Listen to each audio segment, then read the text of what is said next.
Meeting is called to order. Mr. Miller, you will lead the Pledge of Allegiance.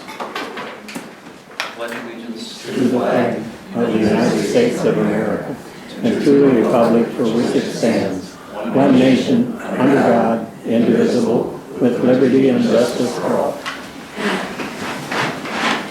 Thank you, Kevin. We'll need a roll call to determine if we have a quorum.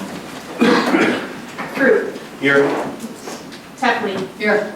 McCarthy. Here. Chambers. Melby. Here. Walters. Here. Downs. Here. Harris. Here. Did you have a quorum? Thanks. Was the meeting properly noticed? Yes. Excellent. Thank you. Next on the agenda is approval of the agenda. Once the council's read the agenda, I entertain a motion to approve. Motion to approve. Motion from Ms. Epley. Is there a second? Second. Second from Ms. Walters. Any discussion of the agenda? Hearing none, all in favor of approving tonight's agenda, please signify by saying aye. Aye. Opposed? Motion is carried. Agenda approved. Next, appointment and confirmation. I have one appointing Mr. Chris Jarvis to the city's Plan Commission. Entertain a motion to confirm Mr. Jarvis for the Plan Commission. So moved. Motion from Ms. Walters. Is there a second? Second. Second from Mr. Downs. Is there discussion? Hearing none, I'd like a roll call on that. All right. Tepley. Aye. McCarthy. Aye. Melby. Aye. Walters. Aye. Downs. Aye. Harris. Aye. Fruit. Aye. Motion is carried. Excellent. Next, items for discussion and possible action. Number one, public hearing on the 2025 budget, which of course is the reason we called this special session tonight. And we'll hand the reins to Ashley.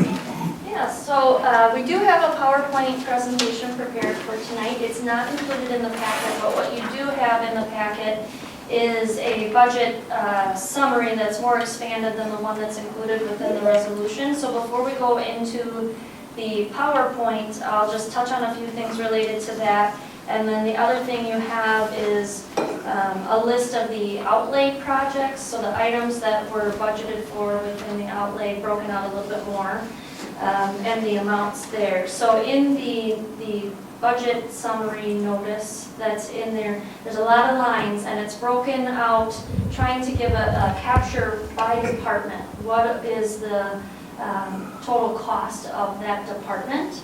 And then it's got revenues below that. And then it has information about the fund balance at the beginning of the year versus at the end of the year. And of course, this is from the prior year. So it would be 2023. It also includes the debt limit and where we are with our debts, equalized value, assessed value, our ratio, etc. So all of that information is in there to include the utility information. So we've got all of the city as a whole included as an overview there for you. And as you look at that, you'll notice that there are several changes for those items listed at the top there under expenditures in particular. And so I'm just going to hit on kind of a high-level overview of why those changes are there. So to start, I'll start with the airport. And so you can see that there's an increase to the airport budget. And that's as a result of needing to address some things that have not been addressed. So, for example, the Quonset building, there's some repairs that need to be there, as well as the purchasing software for the fuel farm that we have out there. So we're needing to address those things, resulting in that increase. The next category I'll touch on would be all other. And so that's primarily related to the cost of insurance increasing. So that would be from workers' comp to all other types of insurance. So we're seeing rising costs there, will continue to. And then the next one would be the assessor. So that was a decrease, and that's because we had budgeted for a revaluation in 2024, which we weren't able to complete. But as you recall from the last meeting, we've now secured a firm to complete the revaluation in 2025 at a lesser amount than what we were anticipating due to the structure of that contract. In buildings and grounds, that next category, that change is primarily from moving where in the budget we budget for an employee, moving them from one area to another, and that would be our municipal services specialist, Tess. And so her role has really changed since she came on board and was originally placed in that part of the budget. So we're transitioning her to be under the buildings and grounds team. So you'll see that reflected there.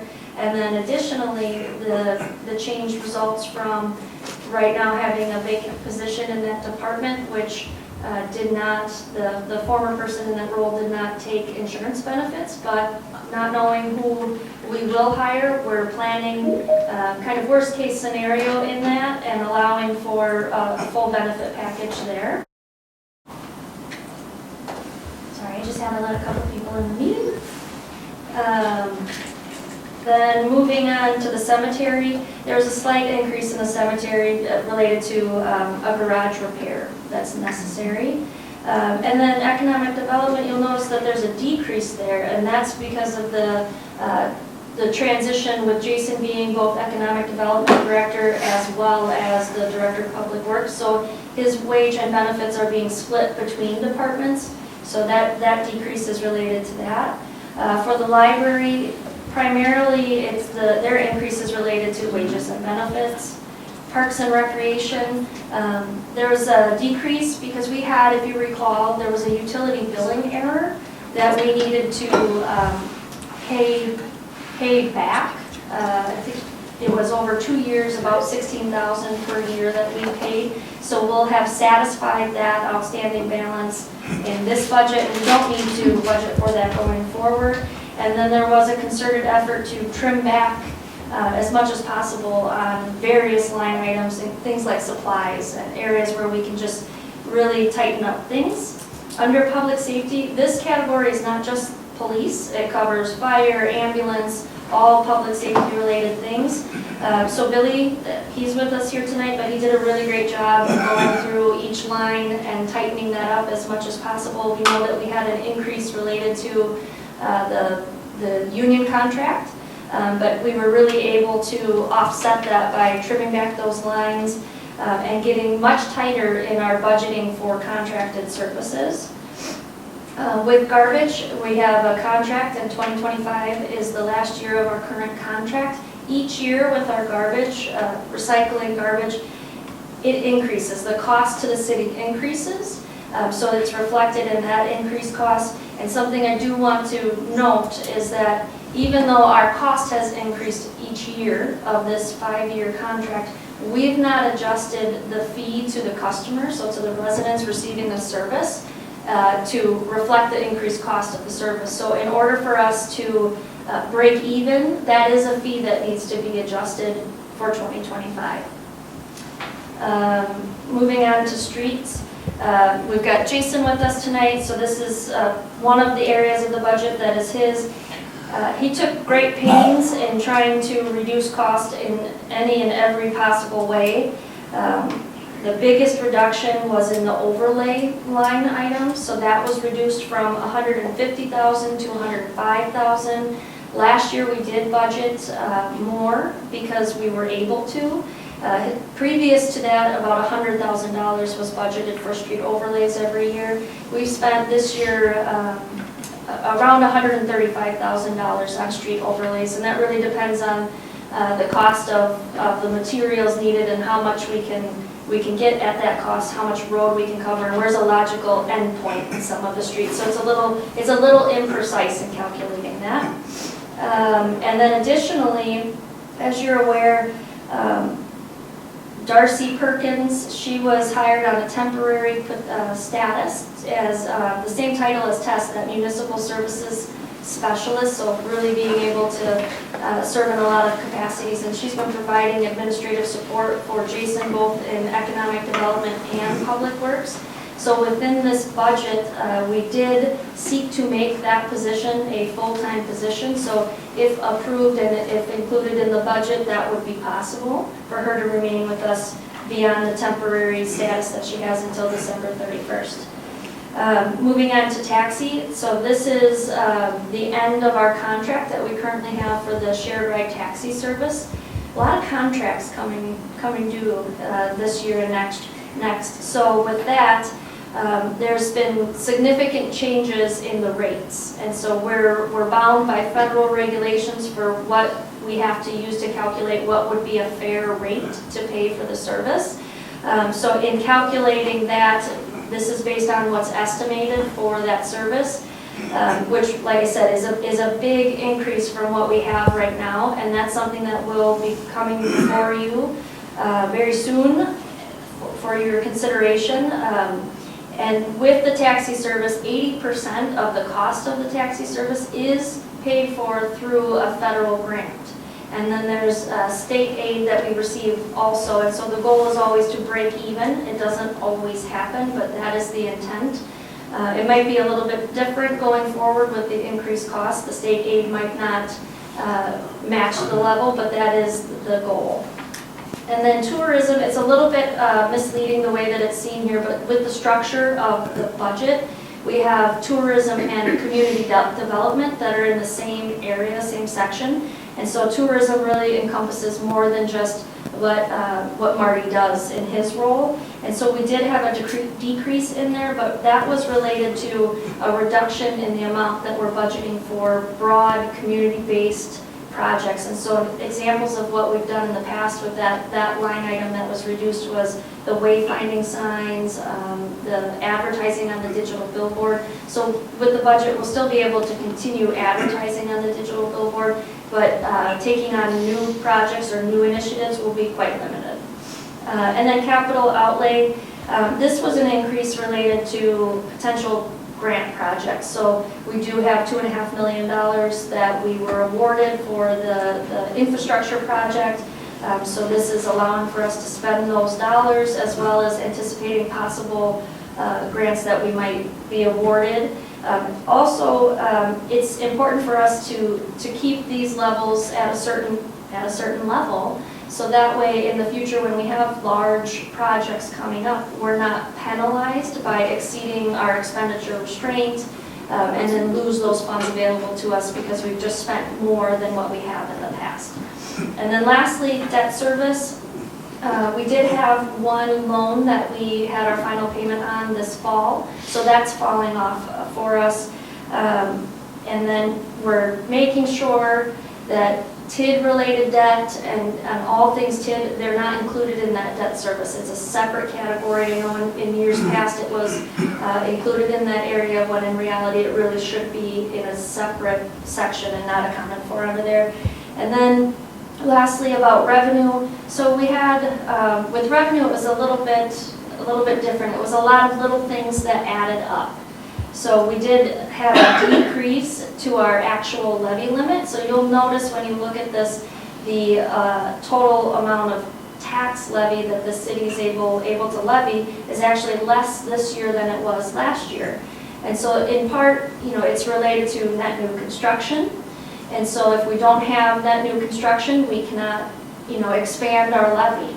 So it's really critical that we do see development, so that way we have a larger pie rather than each person paying more, or along those lines at least. So last year we made the decision not to utilize 100% of the allowable levy. And so as a result, without net new construction offsetting, we did see a slight decrease to the maximum allowable levy. We've also had a decrease in pilot payments from the utility. That's related to depreciation. So the way that they do their budget and their funding, it's just different than how we do it. So they're considered, as you've heard and as you know, it's more business-like rather than how we operate. So they factor in depreciation different than what we would. And so as their plant depreciates, the pilot payment that we receive related to the plant also decreases. And so that's something, as being partners between the city and the utility, that should be something that's really considered and contemplated. So as the utility makes improvements, it's beneficial to the city as well with those pilot payments. Interest rates have been slightly lowering, so that's something that we took into consideration when we're forecasting. We're not going to be anticipating receiving interest revenue to the degree that we have been, so we had some decrease there. And then we did road reclassifications, and so that affected our general transportation aid. And lastly, as far as revenue goes, It's been a long time since the fees have been evaluated, have really been looked at. I mentioned the garbage and recycling fee earlier, but all around, all of our fees, they haven't changed in many, many years. And so it costs the city more each year to provide the same services, but we have not for many years changed what we charge for fees for things, whether that's zoning permits or deer hunting, urban deer hunting license fees, operator licenses, all of the various fees that we have. We just haven't adjusted those, which is great as far as the public goes, but we're in a situation that perhaps we don't want to be in, which is we need to look at all of those fees and then we might see a jump that could have been mitigated with an incremental adjustment with regular review. So that'll be something that we're looking at in 2025, making sure our fees are appropriate and making adjustments with your approval where necessary. Okay, so that's that. And then as I mentioned, you have the handout in your packet with the outlay, and then we'll roll into the PowerPoint presentation. Any questions before I do that? I may be mistaken, but did you miss building and zoning? I may have. I know I didn't hit every one of them, but yes, I did. So building and zoning, that one we did have a slight increase, and that one was related to account for hourly expenses of the building inspector. So for services provided outside of the building inspector contract. So he's paid through the fees that he receives from issuing building permits, but when he does things outside of that, like address properties that need to be potentially condemned or raised, then he does charge an hourly fee. And so this year we were looking at several properties and have taken action on several properties. So we did receive several bills from our building inspector, and those were not bills that we were properly contemplating and planning for. So this allows us a little bit of dollars to be able to continue to do those things. Last meeting, you approved Matt being able to issue raise orders and things like that. So that's one mechanism that we're also going to use to control those costs too. Thank you. Anything else? Are you all still awake? Okay, good. So, I don't really have a good spot to stand, but can you see this? Are you blocking that? Am I- Shot you need? No, you're fine. Is this all right? Okay, thank you. Okay, Do you need the mic? that's a good idea. Thank you. All right, so this is our public hearing as required for the 2025 budget. Did you got it? I think so. So welcome, thank you for coming. So what is a budget? So last year, you may remember this because it's the same slide, but it's an important slide. So the budget is a policy document. It is the most important policy document that the council will adopt all year, every single year. So within this policy document, you're identifying resources that match your priorities. So you're assigning the funding to the resources or the initiatives, the things that you want to accomplish. So what are the goals and priorities of the council? We figure that out by looking at the budget. So it's a financial plan, it's forecasting revenues and expenditures, but that's just it. It's forecasting. It's not perfect, it's not guaranteed. It's our best guess using historical data as well as looking at where the market is going and anticipating things, or understanding what are the various initiatives of departments, and so how do we need to adjust things so that those initiatives can be pursued. And then it provides transparency and accountability. So unfortunately, we don't usually have many folks from the public that attend these meetings, but this is a really, really important meeting that I wish we would have more people here to see this process and to understand what was budgeted for and why. So the process, so we have to form the budget. So that starts with departments. So the department heads have to review their financial data. So review that past historical data and then put their own forecasting together. So as the administrator, I can look at the historical data and look at what we've done this year and have a sense. But not being the actual department head, I don't know the ins and outs, just like you guys don't know the ins and outs either, because we're not doing the department work day to day. So we really have to rely on the expertise of the departments to form a strong and accurate budget. And then also, like I said, for them, they know better what they're planning on doing and what those changes and trends are than us. So we rely on the departments to do the initial formation of the budgets, and then meeting with me, discussing it with me, and kind of going over what they've asked or requested within their budget, and then presenting that to committees. And so this is an area where historically we really haven't gone to the committee. Some we have, some we haven't with the budgets. And so it's an area where we're trying to improve that. And so we have now more than ever, we have our regular standing committees meeting on a really consistent basis that would allow for a better understanding and review of the budget. So we're much better positioned today than we were even last year or a couple of years ago to be able to execute that.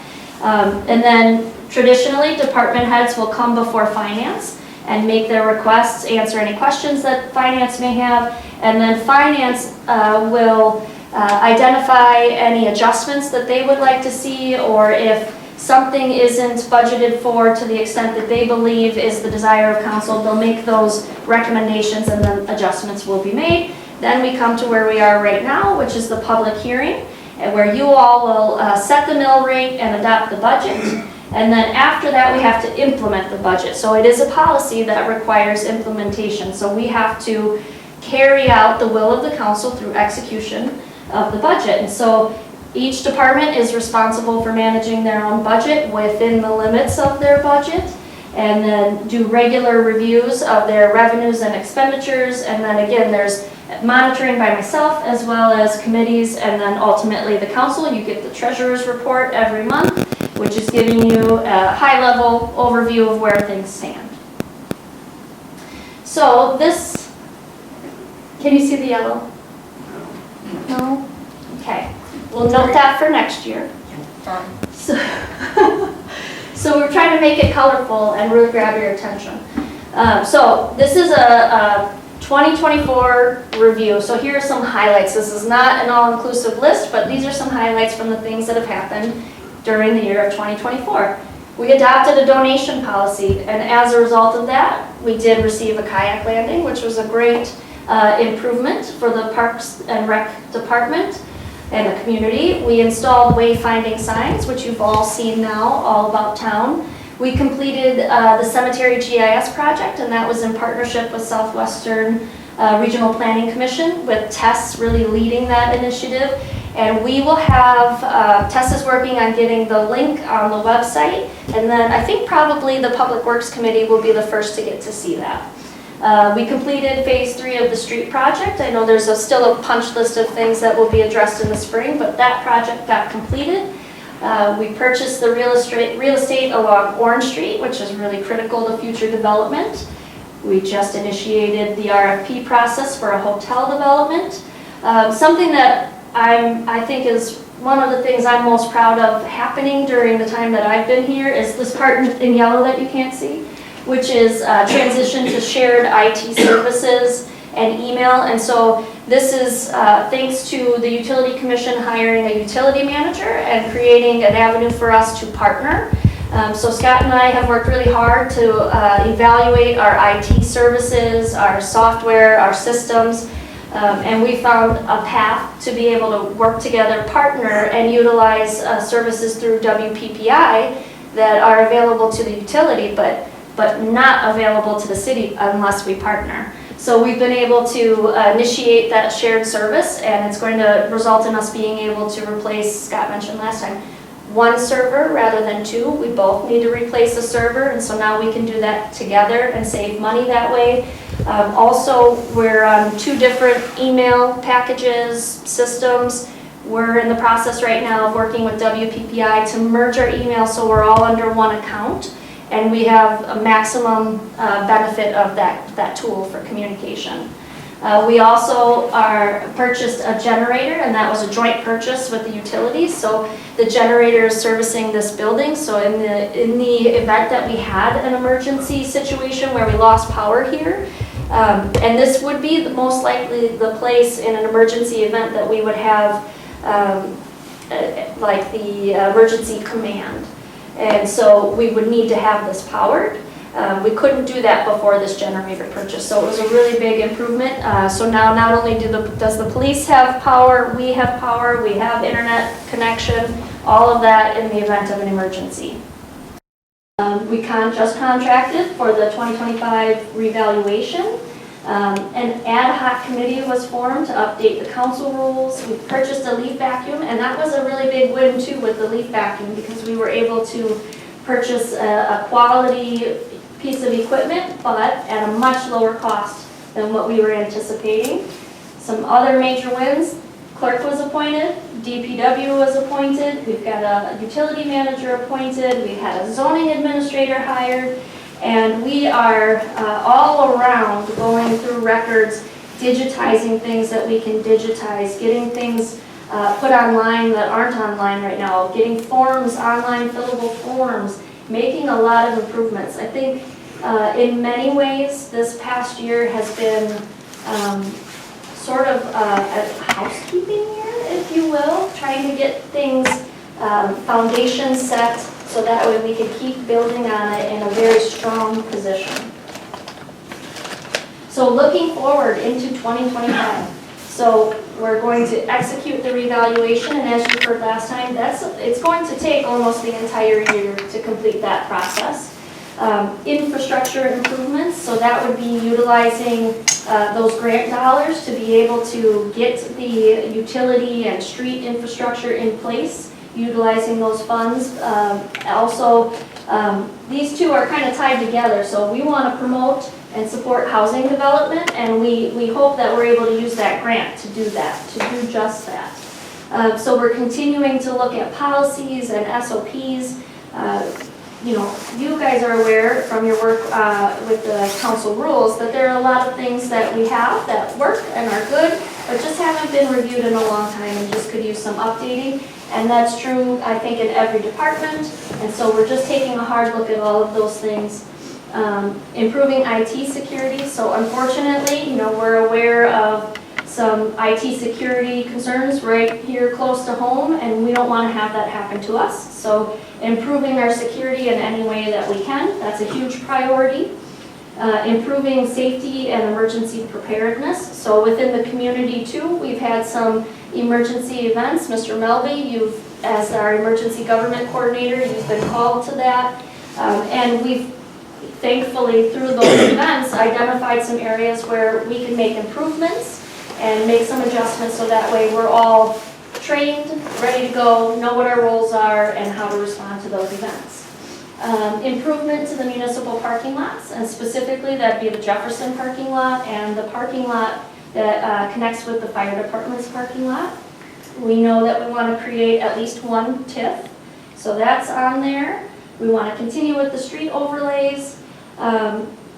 Another thing that we've been looking at and realized that we could really do a much better job at is having a comprehensive vehicle and equipment analysis done. So, you know, we certainly have a log and an inventory of those things. We have to for insurance purposes. But how can we improve that so we have more data, valuable data that can drive decisions and really help us to determine what our appropriate fleet needs are and things like that, and where can we share equipment? So why do we duplicate the purchase of certain pieces of equipment or vehicles across departments when we could be sharing? So that'll help us to do that. We're continuing with the dike light replacement project, so we've been doing it in phases, and that will just carry on. The next one would be doing an inventory of sidewalks, curbs, and gutters. So this is something Public Works is in the process of getting rolling. So we'll be able to look at, have a comprehensive inventory of all of those things so we can identify the areas in which need attention and then properly plan for budgeting for 2026, as well as working with residents to make the repairs that they would be responsible for. And recently in our ADA committee meeting, this has come up too, and looking at those areas in which we have some accessibility challenges for those with disabilities. So wanting to be able to address those things. Securing a hotel developer, that's something just discussed by council at the last meeting. We want to continue to expand our GIS capabilities. The cemetery was getting the cemetery in a GIS format is a great step in the right direction, and we have many more things like that. We have a tree inventory on GIS that needs updated. Jason's working with Town and Country and Southwest Regional Planning to create GIS layers for our snow plowing, for our mowing. Again, this is all in an effort to help us make data-driven decisions rather than kind of winging it. So we really want to be able to use the technology available and at a relatively low cost to be able to efficiently serve the city. And then, again, seeking opportunities for shared services and interdepartmental cooperation. So like I said with the IT shared services, that's a huge win. We're looking at merging payroll. We're looking at all of the things that we do. How can we better work together, get out of our silos? And I know that's something that is said a lot, like we've got to break down the silos. We're actually really doing things to do that. And I think we'll see tremendous benefit, both just from a functionality standpoint, but also from a financial standpoint.